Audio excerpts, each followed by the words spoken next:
Kabul or Saigon? I'm Jeff Stein with today's Iowa Politics Report.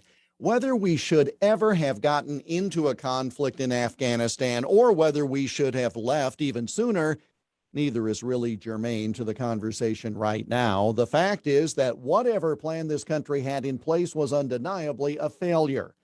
Unless, of course, the plan was to abandon the country and its people, leave allies behind to face almost certain death, and leave priceless military hardware to be at best used by the Taliban and at worst sold by them to Russia or China, thereby exposing innumerable secrets to enemies.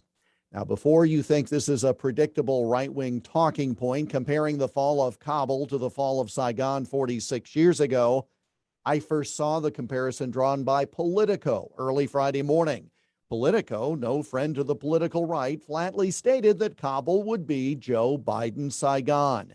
The same point was made Friday morning in a Washington Post column, again, a newspaper not known as a right-wing mouthpiece. And let's be very clear on one point. This is not the fault of anyone there wearing the uniform of this country. This politically motivated move and any criticism associated with it is squarely on the shoulders of politicians in Washington, not the fighting men and women who are now placed in harm's way needlessly.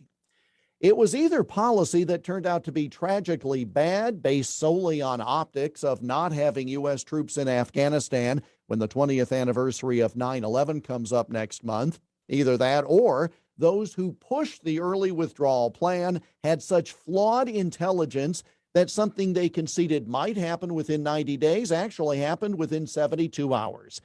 Of those two options, I'd rather it be due to political considerations because the implications of intel that was that bad is truly frightening for all of us going forward. I never served, and I am grateful for those who did and continue to serve. But my understanding is that any mission has to have a plan. If the new mission was withdrawal, there needed to be a plan.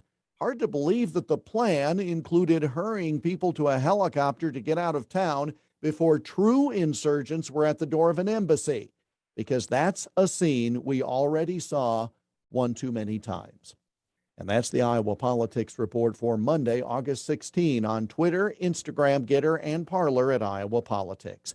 I'm Jeff Stein on News Talk 1540 KXEL.